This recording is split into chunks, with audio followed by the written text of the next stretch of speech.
ẹ wá gbọ́ ohun tí wòlíì Tibetan sọ nípa Ìbà Gani Adams Ààrẹ Ọ̀nà Kakanfò lórí ọ̀rọ̀ bàbá Fáṣẹ̀hùn ti OPC. Kí ni bàbá yìí sọ nípa iye ogun tí Gani Adams ti jà àbí èyí tí ò tí ì jà látìgbà tí ó ti jẹ Kakanfò? Ẹ wo wòlíì Tibetan tú ọ̀rọ̀ kalẹ̀ o, ọ̀rọ̀ yìí pọ̀ ó lágbára o. Bẹ́ẹ̀ ni wọ́n sọ àwọn kankan tó lágbára. Kódà wọ́n fọ̀rọ̀ ránṣẹ́ sí gbogbo ọmọ Nàìjíríà lórí bọ́rọ̀ Nàìjíríà ṣe ń lọ lọ́wọ́lọ́wọ́ báyìí. Gbogbo àwọn tó ń lọ Mẹ́kà, àwọn tó ń lọ Saudi Arabia, kí ni wọ́n sọ? Wòlíì Tibetan ṣàlàyé ọ̀pọ̀lọpọ̀ ọ̀rọ̀ lórí ọ̀rọ̀ Kanu àti Igboho. Kí ni ìyàtọ̀ tó wà láàrin àwọn méjèèjì? Bóyá àwọn kan rò pé nǹkan kan náà ni wọ́n. Bàbá yìí fọ̀rọ̀ lẹ̀, wọ́n yànnàná ọ̀rọ̀ irú èèyàn tí Igboho jẹ́, irú èèyàn tí Kanu tàwọn Ìgbò tó jẹ́, àti nǹkan táwọn méjèèjì tí wọ́n ń jà fún bó ṣe rí lọ́tọ̀ọ̀tọ̀, bó ṣe yàtọ̀ síra wọn.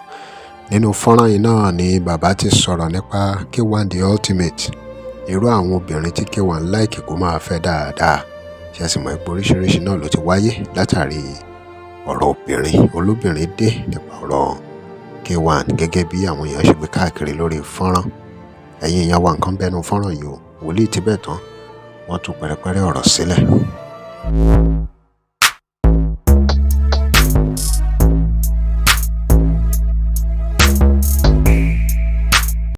Èmi mo sọ fún ọmọ àhàbí ẹ̀, èmi mo sọ fún ọmọ ọmọ ẹ̀ wà ní Ghana.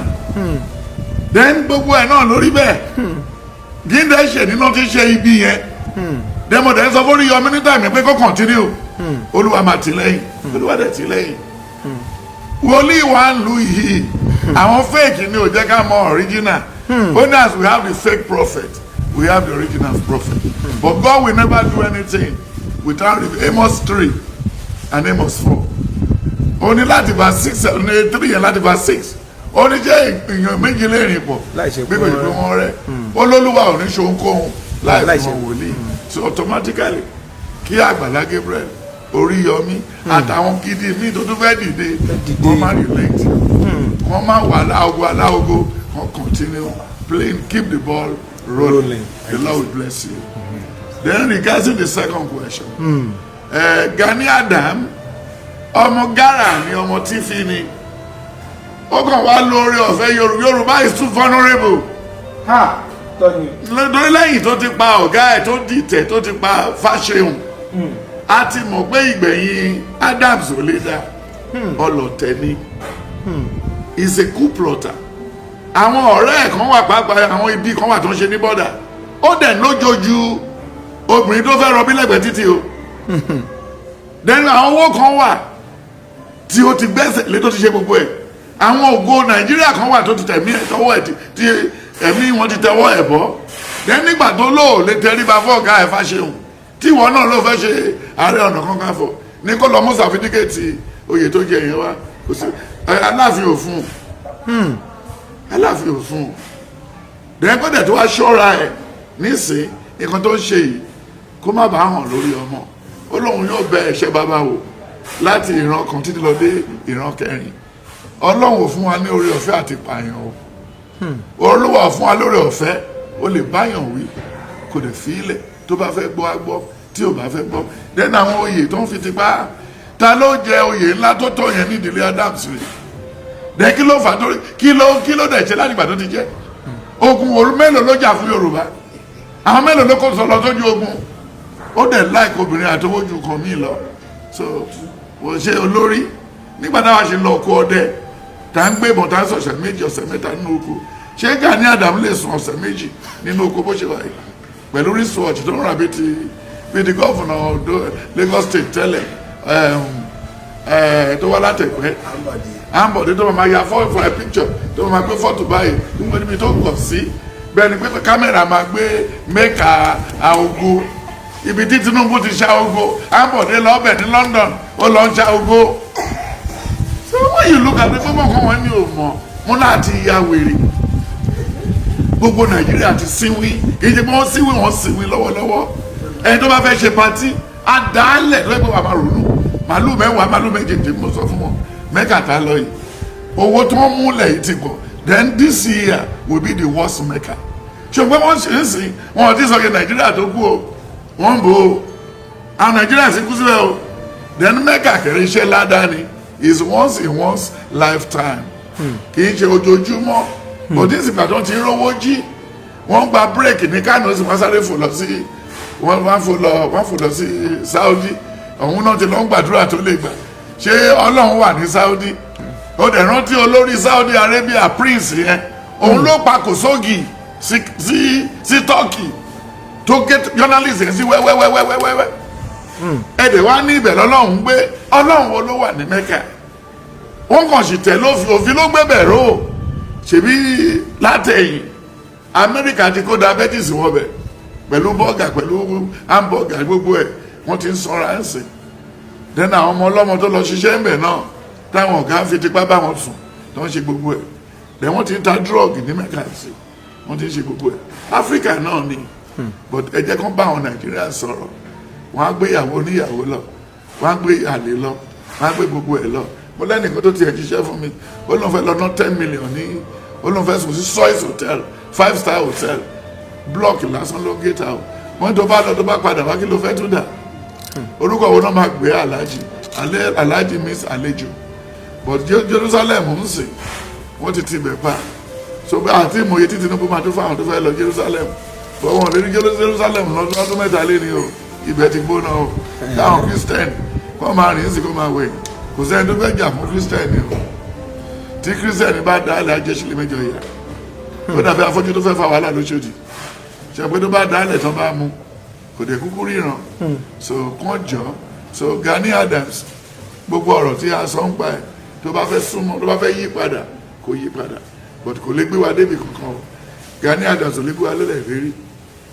láéláé wo ọmọ kékeré yẹn Igboho he is doing incredibly well Igboho kò bá Gani Adams tákà náà kò bá dùn kankan kò bá ṣe anything ó ní wọ́n mú ẹ̀gbọ́n tó wá láti Germany ó ní wọ́n gba ransom wọ́n tún pa wọ́n ti ṣe irú ẹ̀ báwo lè ṣe báyìí báwo lè ṣe tọ̀hún nǹkan tó jà fún nìyẹn ó dẹ̀ sọ fún wọn pé tẹ bá dẹ̀ ṣe báyìí ó dẹ̀ lọ́ọ̀bẹ̀ ọmọ akọni ọmọ ọkọni ó dẹ̀ lọ́jà a dẹ̀ rí ṣùgbọ́n àwọn Nàìjíríà sọ pé ṣe terrorist bíi Kanu yìí ṣe terrorist o kò dàbí Kanu o irú Kanu tó wà bẹ̀rẹ̀ sí tó bò láwìn ni ìgbà tó máa fi mú Kanu hòtẹ́ẹ̀lì náà ti bá ibi tó ti bá ṣẹ́wó sùn so lórí àwọn Igbo tó fẹ́ kó wọn lọ sílẹ̀ ìlérí ó ti fẹ́ débẹ̀ but it's okay if that's what they want to do Olúwa ń bọ̀ lẹ́yìn láti dájọ́ gbogbo God bless you sir.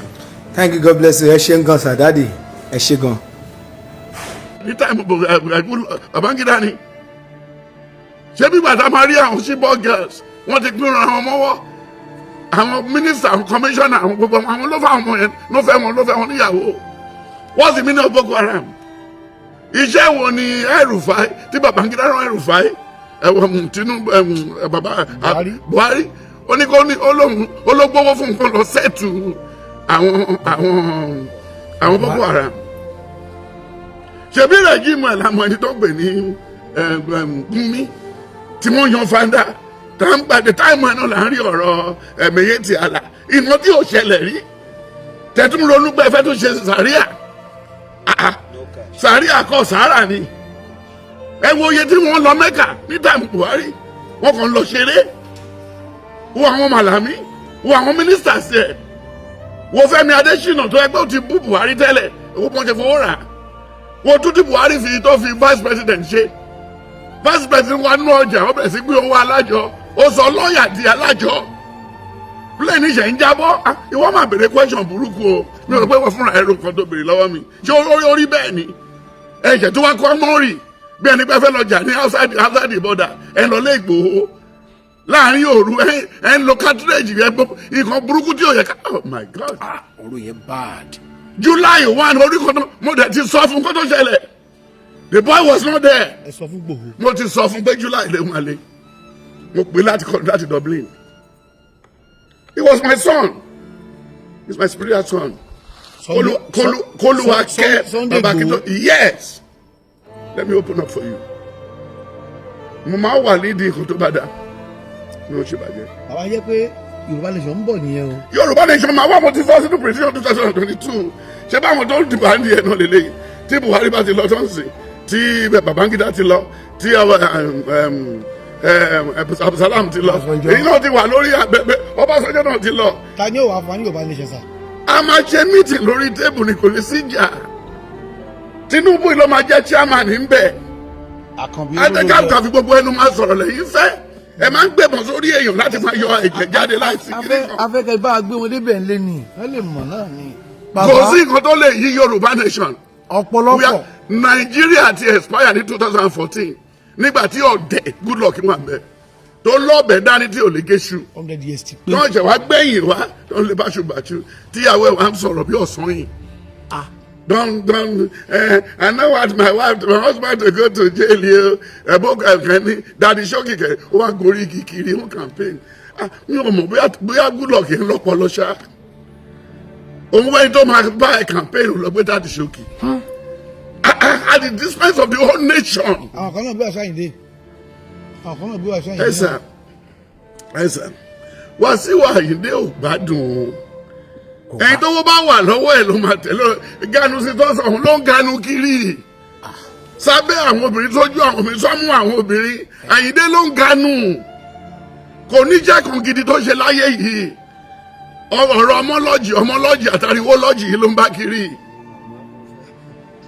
bó bá ṣe yọ ọmọ lára wọn ó tì wọ́n dànù bó ṣe yọ ọmọ lára wọn ó tì wọ́n dànù bó ṣe yọ wàhálì kan tó máa gbẹ̀yàn fún ara ẹ̀ ó ti ń gbóǹsì ẹnu imú ẹ̀ ti ń hun jọ mímú ẹlẹ́dẹ̀ tó ti mú bẹ kú òun ló ń ganu kiri bó ṣe rúùtù sọ́ba Tinubu náà kò lẹ́kọ̀ọ́ kò ṣe ìrànṣẹ́ bá mo rí títì ni níbo náà ti mọ́ lórí títì náà ni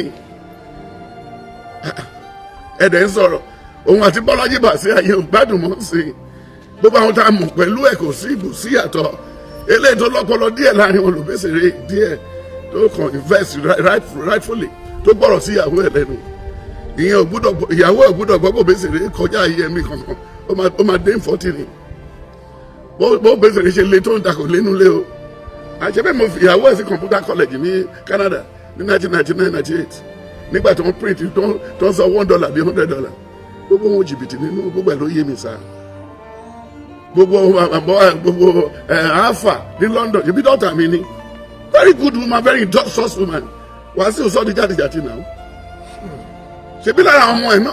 alpha and omega music production. no about cleaning very industrious lady in UK gbogbo àwọn big lady ló máa ń bẹ́ mọ́ káàkiri kádọ́rọ́ ọdún mẹ́ta bí wọ́n nìkan tó fi ń bá wọn ṣàfihàn tó fi ń mú wọn àwọn bíi pé oyinfun tabaníkà wò ṣe ló yẹ ká máa pe Àyìndé ní Boko Haram is more or less ó ní kidnapping brain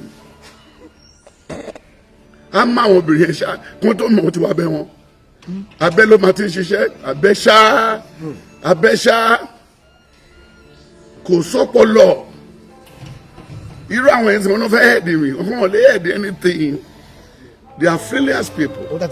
tó òun nìyẹn òun lẹ ti gbọ́ yẹn ẹ ti gbọ́ gbogbo àlàyé tí bàbá yìí ṣe gbogbo ibi tó fi ọ̀rọ̀ ránṣẹ́ sí gbogbo àwọn tọ́rọ̀ kàn gbogbo àwọn tí wọ́n fọ̀rọ̀ báwí tó fọ̀rọ̀ kìlọ̀ fún ẹ̀yin èèyàn wa kí lè ròyìn báwo ló ṣe rí lọ́dọ̀ yín kí ni ìtumọ̀ tẹ́ ẹ rí sí gbogbo ọ̀rọ̀ tí bàbá yìí tú kalẹ̀ pàápàá lórí ọ̀rọ̀ olóyè Sunday Igboho ṣá àti Gani Adams ẹ drop comment and remember to like and follow us. Thanks for watching. I love fún ìpolówó WhatsApp number page. tẹ́ ẹ bá lè rí àmì ṣe gbogbo ogun tó lóhùn ní gbọ́ tó lóhùn ní gbà lórí ayé yín iná agbára Ọlọ́run máa jó dànù kí lè nǹkan tẹ̀ ń là kọjá tó dàbí pé ẹ ti wá ọ̀nà àbáyọ ṣùgbọ́n tí ẹ ti rí ọ̀nà àbáyọ ẹ ti pàdé wòlíì yín ló fà ṣùgbọ́n arán mi sí ọ lónìí dádì arán mi sí ọ lónìí mọ́mì Olúwa lòun fẹ́ ṣe nǹkan ńlá nínú ayé yín Olúwa sọ wípé gbogbo tẹ̀ ń là kọjá yẹn òun fẹ́ fi òpin sí kí nìkan tẹ̀ ń là kọjá lórí ìgbéyàwó ni lórí ọmọ ni lórí iṣẹ́ ni níbi gbogbo ni bóyá ogun kan ló dàbí pé ogun yẹn le ẹ ti gbìyànjú kò tí ì sí ọ̀nà àbáyọ ẹ jẹ́ àjọ gbàdúrà ẹ jẹ́ àjọ wá ojú Olúwa kí làṣírí ogun yẹn gangan ẹ jẹ́ àjọ wádìí lọ́wọ́ Ọlọ́run ká dẹ̀ mọ ọ̀nà àbáyọ ẹ̀rọ ìbánisọ̀rọ̀ tẹ́ fi pè mí fún àdúrà àti ọ̀nà àbáyọ òun náà ni +234 7025 47 5427 +234 7025 47 54 27 bẹ́ẹ̀ ṣe ń pè mí fún àdúrà lórúkọ Jésù ẹ máa rí ìyanu